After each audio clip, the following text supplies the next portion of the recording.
ഉറക്കമൊക്കെ സുഖമായിരുന്നോ? ശരിയായില്ല തേവേണ്ട, യവന്റെ ശല്യം. അല്ല ഇതാരാ? വന്നാട്ടെ. നീ ഇതെവിടെ പോയി? ഞാൻ വീട് വരെ ഒന്ന് പോയതാ. എന്തൊരു തേവേണ്ണ ഇത് മിസ്റ്റർ കുബേരൻ. വാ, ഞങ്ങൾ ഒരുപാട് കാലമായിട്ട് നേരിട്ട് അടുത്തറിയുന്നവര് തന്നെ. അടുത്താലേ വേഷ അറിയും. ആരാ അത്? യൂണിയൻകാരാ?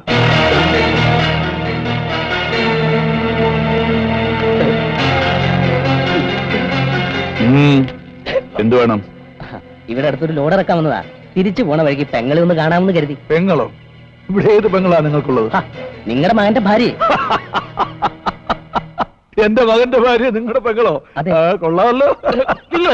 പോയിട്ട് നീ ബഹളം വെക്കണ്ട, വീട് മാറിയിട്ടുണ്ട്. ഒളിങ്ങി വന്നേ. ഇവളാണ് എന്റെ മകന്റെ ഭാര്യ. ഇവൾ നിങ്ങളുടെ പെങ്ങളാണോ? അല്ല. ആ പറഞ്ഞ സത്യമാണ്. ഞാൻ ആ സത്യം അച്ഛനിൽ നിന്ന് മറച്ചു വെച്ചു. ഞങ്ങൾ രണ്ടുപേരും മഹാദേവന്റെ മക്കളാണ്.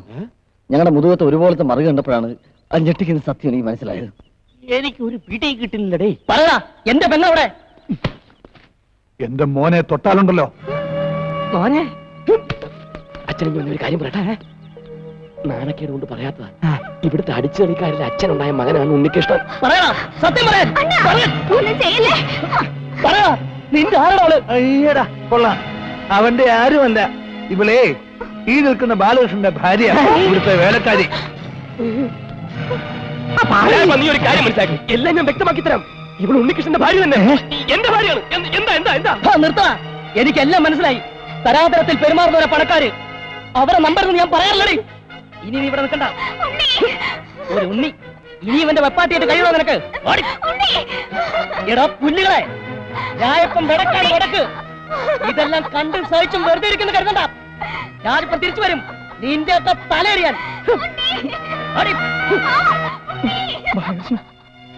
മഹാദേവാട്ടെ, നിന്റെ കൂടെ എനിക്കൊരു ബഹുമാനം ഉണ്ടായിരുന്നു. സത്യം പറയട്ടെ, നിനക്കെത്ര പിള്ളേരും? അടിച്ചേളിക്കാരിലും അല്ലാതെ ഉണ്ടായതും ചേർത്ത് പറ. എത്ര നൊന്തുവാ ഒരു തേവേണ്ണ. എടോ, കുടുംബത്തിൽ പറഞ്ഞവനാണ് ഈ മഹാദേവൻ. മഹാദേവൻ ഈ ഭൂമിയിൽ ഒരേ ഒരു സന്തതിയേ ഉള്ളൂ. ഈ നിൽക്കുന്ന എന്റെ മകൻ ഉണ്ണികൃഷ്ണൻ. അപ്പൊ ഈ നിൽക്കണവൻ നിന്റെ മോനല്ലേ? യവനാ? അല്ല. എന്താടാ ഇതൊക്കെ? ആരാടാ ഇവരൊക്കെ? ഇനി അവനെ അടിക്കരുത്, അവൻ പാവാണ്. ഞാൻ പറയാം, ഞങ്ങൾ രണ്ടുപേരും മാട്ടുപ്പെട്ടി ചന്തയിലെ കൂലിക്കാരൻ, വെറും കൂലിക്കാര്. പണം മോഹിച്ച് പണക്കാരുടെ കോലം കെട്ടി ഇവരുടെയൊക്കെ മക്കളെ പറ്റിച്ച് കല്യാണം കഴിച്ച ചതിയന്മാരാ. ഇപ്പൊ ഇവിടെ നിന്ന് വിളിച്ചിറക്കേണ്ട ചെന്താമരയാ ഉണ്ണിയുടെ ഭാര്യ. അവർക്ക് വേണ്ടിയാ ഉണ്ണി ഇതിനൊക്കെ കൂട്ടുന്നത്. നീയൊക്കെ മനുഷ്യനാവിടെ? എവരൊക്കെ കൂടെ നമ്മളെ ചതിച്ചല്ലോടെ കുമാര.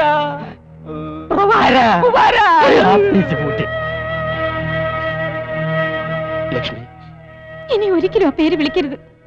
ഞാൻ എന്ത് ദ്രോഹം നിങ്ങൾക്ക് ചെയ്തത്? എന്റെ അച്ഛൻ എന്ത് തെറ്റാ നിങ്ങളോട് ചെയ്തത്? ഇത്രയും ക്രൂരത ഞങ്ങളോട് വേണമായിരുന്നോ?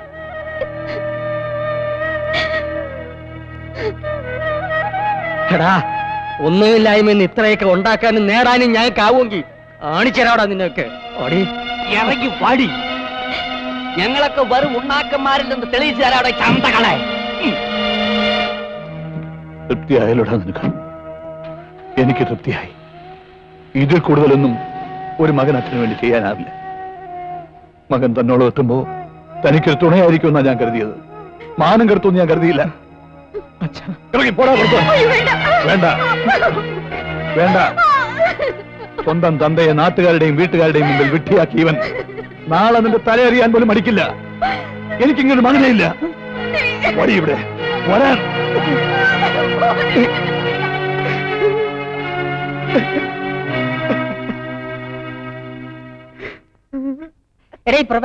എന്തേ ഞാനും നീ ഇതുപോലെ നേരത്തെ ഒരുമിച്ചിരുന്നെങ്കിൽ നമുക്ക് ഈ ചതിവ് പറ്റുമായിരുന്നോടെ. ഇനിയിപ്പൊ അതൊക്കെ പറഞ്ഞിട്ട് എന്തൊരു കാര്യം? വക്കീലേ, നമുക്ക് എത്രയും പെട്ടെന്ന് ഈ ബന്ധം ഒഴിയണം. ലവന്മാരെ ഒരു 5-8 കൊല്ലം ജയിലിലോട്ട് തട്ടണം. അതിനെന്തൊരു വകുപ്പ്? എത്ര വേണേലും വാരി എറിയാം. കാശ് കൊടുത്താലൊന്നും കോടതി വിലക്കും അങ്ങനെ ഒക്കില്ല. Rule is rule. റൂളി പെൻസിൽ നടക്കില്ലെന്നല്ല, കാലതാമസം ഉണ്ടാവും. ആദ്യം ഈ കുട്ടികളുടെ ഭാഗത്ത് നിന്ന് ഡൈവോഴ്സിന് അപേക്ഷിക്കണം. അതിനു മുമ്പേ ആ ചേരിക്കാരന്മാരെ കൂട്ടി ലവന്മാർ ഇവിടെ വന്ന് പ്രശ്നം ഉണ്ടാക്കുമെന്നാ എനിക്ക് പേടി. നമുക്ക് പോലീസ് പ്രൊട്ടക്ഷൻ ശ്രമിക്കാം. ഇതൊക്കെ നടക്കും. അതിനാണല്ലോ ഞാനുള്ളത്. ഇപ്പൊ പുതുതായി ചാർജ് ചെയ്ത എസ് ഐ ആളപ്പം പരിക്കന. നമുക്ക് അദ്ദേഹത്തിന് ഒരു പെറ്റീഷൻ കൊടുക്കാം, വിവാഹ തട്ടിപ്പിന്റെ പേരിൽ. അതോടെ അവന്മാരെയും ഈ കല്യാണത്തിന് കൂട്ടുനിന്നവരെയും തൂക്കിയെടുത്ത് അകത്തിട്ടോളും.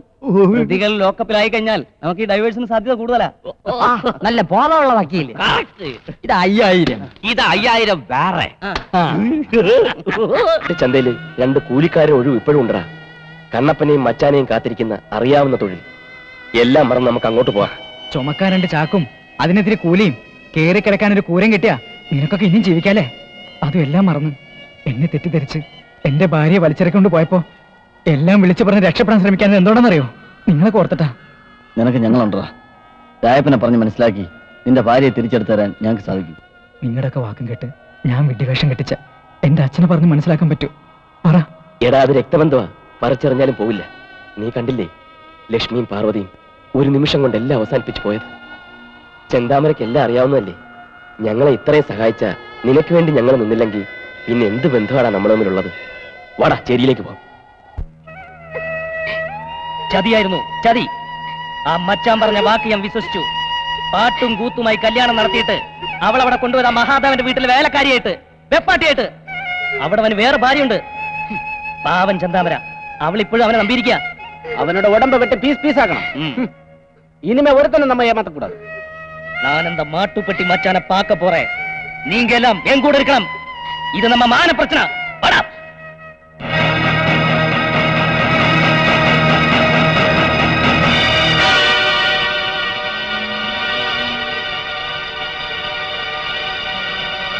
രാജപ്പ, നീ കണ്ടതും കേട്ടതൊന്നും ശരിയല്ല. അത് ഞാൻ പറഞ്ഞ കേക്ക്. നീ ഒരു പുല്ലും പറയണ്ട ചെറ്റ്. അടികളെ.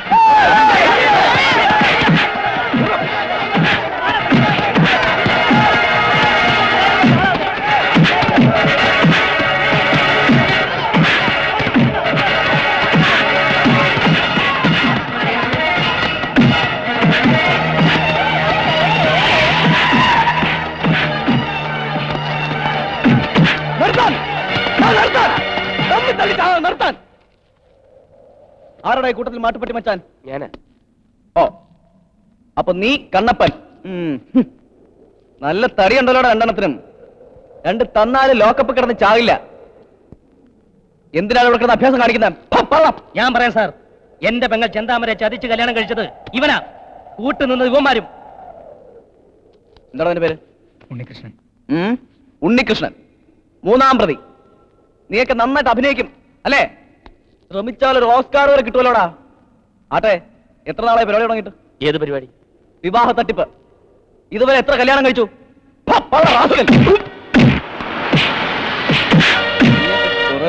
പെൺപിള്ളാരെ പ്രവർത്തിക്കാൻ വേണ്ടിട്ട് ഞാന് എന്താ സാർ, എന്തിനാ ഇവരെ തല്ലുന്നത്? ചുമ്മാ ഒന്ന് ഷൈൻ ചെയ്യാൻ. ഇവരൊക്കെ കളിച്ച് കളിച്ച് കാര്യങ്ങൾ ഇവിടം വരെ എത്തിച്ചു. ഇടയ്ക്ക് കളി ഒന്ന് പാളിയപ്പോഴാ എന്റെ റോള് വന്നതും ഞാൻ ഇവിടെ എത്തിയത്. ഒരു കലാശക്കൊട്ടിന് എല്ലാം ഒന്ന് അവസാനിപ്പിക്കണ്ടേ? ആട്ടെ, നമ്മളാരാ? മഹാദേവൻ. ഓ, മഹാദേവൻ, 5-ാം പ്രതി. നിങ്ങളെ കുറിച്ച് ഞാൻ ധാരാളം കേട്ടിട്ടുണ്ട്. അല്ല, നേരിട്ട് നമ്മളിതുവരെ കണ്ടിട്ടില്ല. ഞാനിതുവരെ പോലീസ് സ്റ്റേഷനിൽ കയറിയിട്ടില്ല. ഇനി എവിടെ നിന്ന് ഇറങ്ങേണ്ടി വരില്ല. പണവും പ്രതാപവും അംഗീകാരവും ഒക്കെ ഉള്ള നിങ്ങൾ എന്തിനാ ഇവന്മാരോടൊപ്പം കൂടിയത്? മനസ്സിലായില്ല. ഇന്ന് രാവിലെ എനിക്കൊരു പെറ്റീഷൻ കിട്ടി, വിവാഹ തട്ടിപ്പ്. അതിന് കൂട്ടുനിന്ന 5 പ്രതികളെ തേടിയാണ് ഞാനിവിടെ വന്നത്. പോലീസിന്റെ പണി ഉറക്കാൻ ഭാഗ്യത്തിന് എല്ലാവരും ഇവിടെ തന്നെ ഉണ്ടായിരുന്നു. 1-ാം പ്രതി മച്ചാൻ, 2-ാം പ്രതി, 3, 4. ഞാനിവിടെ ഉണ്ട്. എന്നെ നേരത്തെ പൊക്കി. 5-ാം പ്രതി ഞാനും അല്ലേ? സർ, കുറ്റക്കാരൻ ഞാനും ഇവനുമാ. മറ്റുള്ളവരെ വെറുതെ വിടണം. മഹാദേവൻ സാർ ഒന്നും അറിഞ്ഞിട്ടില്ല. അദ്ദേഹത്തെ ഇതിലേക്ക് വലിച്ചടിച്ചത് ഞങ്ങളാ. നിരപരാധികളെ കോടതി തീരുമാനിക്കും. അതത്ര ശരിയായ മറുപടിയല്ല. ശ്രമിച്ചാൽ പോലീസിന് സാധിക്കും. ഇവന്മാര് പലതും പറയും സാർ. പിടിച്ചോണ്ട് പോയി ജയിലിൽ അടച്ചില്ലെങ്കിൽ ഞങ്ങൾ കൈകാര്യം ചെയ്യും. ഒരുത്തനെയും വെറുതെ വിടരുത്. നിങ്ങൾ ശാന്തരാവണം. ഞാൻ പറയുന്നത് കേൾക്കണം. നിങ്ങൾ ഒന്നും പറയണ്ട, ഞങ്ങൾക്കൊന്നും കേൾക്കാൻ കേൾക്കണം. കേട്ടേ പറ്റൂ. നിങ്ങളോട് തെറ്റ് ചെയ്തത് ഇവരാരുമല്ല, ഞാനാ. എന്റെ മോൻ ഒരു ഭാര്യയേ ഉള്ളൂ. അത് ഈ രാജപ്പന്റെ പെങ്ങൾ ചന്താമരയാ. ഈ ചേരിയിലെ കുടിൽ നിർത്തിയെ എന്റെ മകൻ വിവാഹം കഴിച്ചു എന്ന് കരുതി മഹാദേവന്റെ വിലയിടുകയില്ല. മറിച്ചത് നന്മയുടെ പേരിൽ ഉയരുമെന്ന് കരുതിയാണ് ഞാൻ ഇങ്ങോട്ട് വന്നത്. മോളെ, തെറ്റിദ്ധരിച്ച് നിന്നെ ഞാൻ വേലക്കാരിയായിട്ടാണ് എന്റെ വീട്ടിൽ കയറ്റിയത്. ഇപ്പൊ ഞാൻ എന്റെ മോന്റെ ഭാര്യയായിട്ട് കൂടെ കൊണ്ടുപോകാനാ വന്നത്.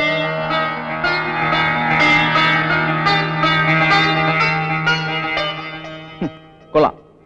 നിരപരാധിത്വം തെളിയിച്ച് ഇവരുടെ പ്രശ്നം സോൾവ് ചെയ്തു അല്ലേ? ന്യായമല്ലാത്ത ഒരു കാര്യത്തിൽ ഞാൻ ഇടപെടാറില്ല. ഒരു കാര്യം മനസ്സിലാക്കണം. പെൺകുട്ടികളുടെ വീട്ടുകാർ മുൻകൈ എടുത്താണ് ഇവരുടെ വിവാഹം നടത്തിയത്.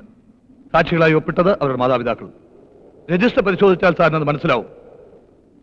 നിയമാനുസൃതം നടന്ന കല്യാണത്തെ തട്ടിപ്പെന്ന് പറയാൻ പറ്റുമോ? ഞങ്ങളുടെ ഭാര്യമാരെ തടഞ്ഞു വെച്ചിരിക്കുകയാണെന്ന് പറഞ്ഞ് ഞങ്ങളാണ് ആദ്യം പരാതി തന്നിരുന്നെങ്കിൽ സാറിന്റെ നടപടി എന്തായിരിക്കും? സാർ ആർക്ക് വേണ്ടി നിയമം കയ്യിലെടുക്കും? സാർ, ചിന്തിക്കാനും പ്രവർത്തിക്കാനും ഇരു കൂട്ടർക്കും അവസരം കൊടുക്കണം. ഒന്നിച്ചു നിർത്തി അവരോട് ചോദിച്ചുകൂടെ? സത്യം അങ്ങനെ അല്ലെങ്കിൽ ഇവരെ ശിക്ഷിക്കണം. നിങ്ങൾ ചെന്ന് വിളിച്ചാൽ ആ പെൺകുട്ടികൾ ഇറങ്ങി വരൂ. എങ്കിൽ ഈ പെറ്റീഷന് വില ഉണ്ടാവില്ല. ഉറപ്പുണ്ടെങ്കിൽ കേറിക്ക വണ്ടിയിലോട്ട്, നമുക്ക് അങ്ങോട്ട് പോവാം. വാ കുട്ടികളെ. മച്ചാനെ, ഞങ്ങളുണ്ട് കൂടെ, വാടാ.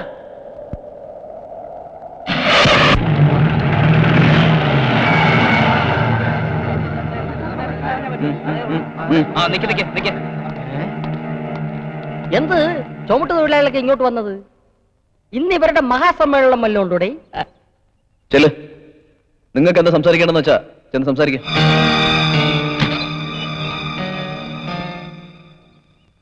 എന്തരാണ് വാലേഷം മുതലാളി?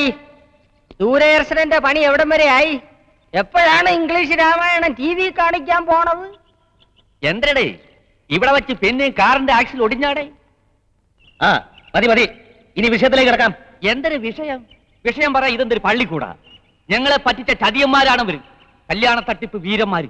സത്യം പറടാ, നീയൊക്കെ ഇതുവരെ എത്ര പെമ്പിള്ളേരെ കല്യാണങ്ങൾ കഴിച്ചിട്ടുണ്ട്? എത്ര പെമ്പിള്ളേരുടെ ജീവിതം നീയൊക്കെ നശിപ്പിച്ചിട്ടുണ്ടോ? എത്ര പെമ്പിള്ളേരുടെ തന്തമാരാവാനും സഹിക്കാൻ വയ്യാതെ തൂങ്ങി ചത്തിട്ടുണ്ട്. അച്ഛനോ? ആരുടെ അതിന്റെ അച്ഛൻ? കരക്കരയുടെ പിന്നാക്കെ മലക്കറിയും ചമന്ന് നടക്കുന്നത് നീ എന്നെ ഇനി അച്ഛന്ന് വിളിച്ചാലുണ്ടല്ലോ അടിച്ച് നിന്റെ കവാല കുട്ടി പൊളന്നളി കാവറക്കി വടുക. എന്റെ അമ്മോ, ഇതായിരുന്നു എന്തരാ? ഇവർ രണ്ടുപേരും കൂലികളാ.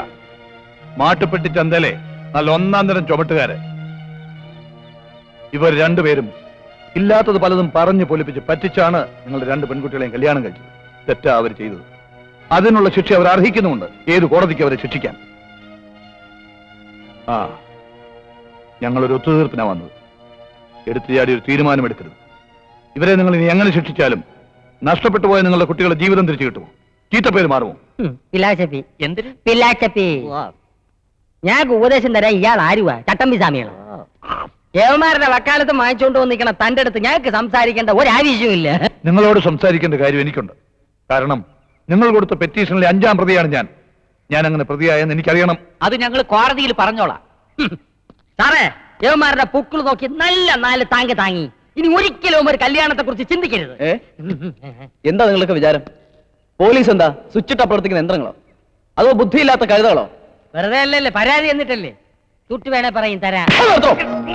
ഒരു പരാതി കിട്ടിയാലുടൻ പരാതിയെ കുറിച്ച് അന്വേഷിക്കാതെ കൈമടക്കം വാങ്ങി ഒരുത്തനെ കസ്റ്റഡിയിലെടുത്ത് 10 പൂശും പൂശി ഇല്ലാത്തതും തെളിയാത്തതുമായ കേസുകൾ തലയിൽ വച്ച് കെട്ടി പ്രതിക്കൂട്ടിലേക്ക് തള്ളി കയ്യും കഴുകി തിരിച്ചു പോകുന്ന സാഡിസ്റ്റുകളാണ് എല്ലാ പോലീസുകാരും എന്ന് താൻ കരുതിയോ?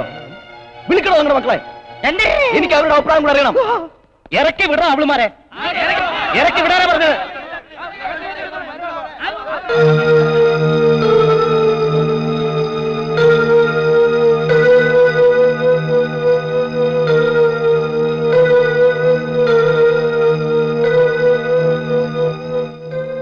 ലക്ഷ്മി, പേരെടുത്ത് വിളിക്കാൻ പോലും അർഹതയോ അധികാരമോ ഞങ്ങൾക്കില്ല.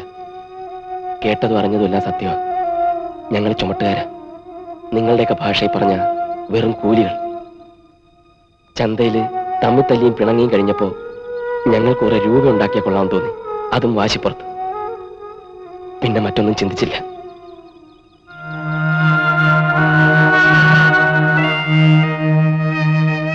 നിന്നെ ഒരിക്കൽ പെണ്ണുകാണെത്തിയ ഒരുത്തനെ നിന്റെ അച്ഛൻ അവമാനിച്ചു വിട്ടപ്പോ ആ പക തീർക്കാൻ കണ്ടെത്തിയ കൂലിക്കാരനായി ഞാൻ മാറി.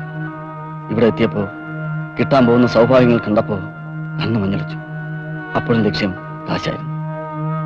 പണവും വീടും പാരമ്പര്യവും ഒന്നും ഞങ്ങൾക്ക് തരാനില്ല. സ്നേഹം മാത്രമേ ഉള്ളൂ. ജീവനുള്ള കാലം വരെ അതിനൊരു കുറവുണ്ടാവില്ല. കൂടെ വരുമെങ്കിൽ. യൂണിയൻകാരോട് കളിക്കരുത്. നിങ്ങൾ പറയുന്നത് കേട്ട് കൈയും വീശി തിരിച്ചു പോകാൻ വന്നവരല്ല ഞങ്ങൾ. ചേരിക്കാര് പാവങ്ങളാ, കൂറുള്ളവരാ. ഞങ്ങൾ തൊഴിലാളികള് കാര്യത്തോടെടുക്കുമ്പോ ഒന്നാ. ഞങ്ങളൊന്ന് വിരലിനൊടിച്ചാൽ ഈ നിൽക്കുന്നവർ മുഴുവൻ ഇവിടെ ഇടിച്ചു കയറും. നിങ്ങളുടെ 2 പെമ്മക്കളെയും തൂക്കിയെടുത്ത് ഞങ്ങളെ ചെറ്റക്കുടിൽ കൊണ്ടാക്കും. പക്ഷേ ആ കുടിൽ കഴിയാനുള്ള മനസ്സ് ഇവർക്കില്ലെങ്കിൽ വരില്ലെന്നറിയാം. എങ്കിലും ഈ കുറ്റത്തിന് ശിക്ഷിക്കപ്പെട്ട് ഏതെങ്കിലും ജയിലിൽ ഉറക്കമില്ലാത്ത രാത്രി ചിന്തിച്ചിരിക്കുമ്പോ ഒന്ന് വിളിക്കാമായിരുന്നില്ലേ എന്ന് മനസ്സ് ചോദിച്ചാൽ ഉത്തരം പറയാനായിട്ടാ. കൂടെ വരുമോ?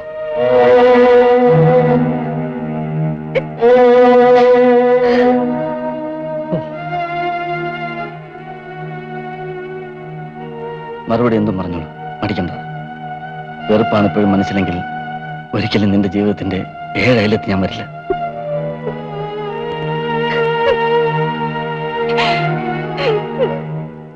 മച്ചാനെ, ഞങ്ങൾ ഇറക്കി കൊണ്ടുവരാം അവളുമാരെ. മച്ചാൻ ഒന്ന് പറഞ്ഞാൽ മതി. വേണ്ട, എനിക്ക് വേണ്ടി ആരും ബഹളം ഉണ്ടാക്കണ്ട. വെറുതെ അതിമോഹം കൊണ്ട് സാറിനും ചീത്തപ്പേരുണ്ടാക്കി. മഹാദേവൻ സാറ് ഞങ്ങളോട് ക്ഷമിക്കണം, പൊറുക്കണം. സാറിന് ഞങ്ങളെ കൊണ്ടുപോവാം. വിവാഹ തട്ടിപ്പിലൂടെ ഇവരെ വഞ്ചിച്ചത് ഞങ്ങളാ. എന്ത് ശിക്ഷ ഏറ്റുവാങ്ങാനും ഞങ്ങൾ തയ്യാറാ. കോൺസ്റ്റബിൾ,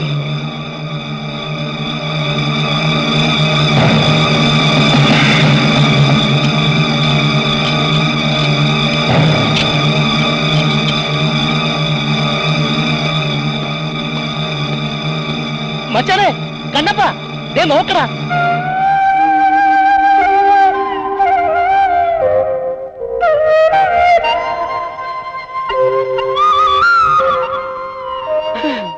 എങ്ങോട്ട് പോകണ്ടേ? ഞങ്ങളെ തടയാൻ എന്ത് അവകാശം നിങ്ങൾക്കുള്ളത്? ഞങ്ങൾ പോണത് ഞങ്ങളുടെ ഭർത്താക്കന്മാരുടെ വീട്ടിലേക്കാ.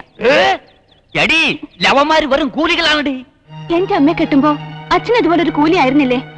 തലയിലെട്ടിന്റെ പിൻബലത്തിൽ കുറച്ച് കാശുണ്ടായിപ്പോയി. അതിൽ അഹങ്കാരം മൂത്ത് നിങ്ങൾ പരസ്പരം ഏറ്റുമുട്ടിയപ്പോ ഓർത്തോ ഞങ്ങളുടെ ഭാവിയെ കുറിച്ച്? അന്വേഷിച്ചോ ഞങ്ങൾ കെട്ടാൻ പോണ ചെറുക്കനെ കുറിച്ച്, ചെറുക്കന്റെ വീടിനെ കുറിച്ച്, തറവാടത്തെ കുറിച്ച്, ജോലിയെ കുറിച്ച്? ഭാഗ്യത്തിന് ഞങ്ങൾക്ക് കിട്ടിയ ചതിയന്മാരെയല്ല, സ്നേഹമുള്ളവരെ, നല്ലവരെയാ. ഞങ്ങളെ പറ്റിച്ച് ഉള്ള പണ്ടവും പണവും അടിച്ചെടുത്ത് ഒക്കെ തിരുത്താൻ ഒരു കുട്ടിയും തന്നിട്ട് അവർക്ക് വേണമെങ്കിൽ മുങ്ങാമായിരുന്നു. ജീവിതകാലം മുഴുവൻ ഞങ്ങളോടൊപ്പം കഴിയാനായി കുറേയേറെ കള്ളങ്ങൾ പറഞ്ഞവർ പിടിച്ചു നിൽക്കാൻ നോക്കി. ആ തെറ്റൊക്കെ ഞങ്ങൾ ക്ഷമിച്ചു. ഇനി ആര് ചോദിച്ചാലും തന്റെ അടുത്തോടെ ഞാൻ പറയും, എന്റെ വയറ്റിൽ വളരുന്ന കുഞ്ഞിന്റെ അച്ഛൻ ആ നിൽക്കുന്ന കൂലിയാണെന്ന്. കേട്ടില്ല ഇവര് പറയുന്നത്? ഒരുപക്ഷേ 100 ജന്മം പുണ്യം ചെയ്ത തലമുറയിലെ പിന്തുടർച്ചക്കാരായിരിക്കും നിങ്ങൾ. അല്ലെങ്കിൽ ഇതുപോലുള്ള ഭാര്യമാരെ കിട്ടില്ലടാ. കോൺസ്റ്റബിൾ, അവലം കഴിക്ക.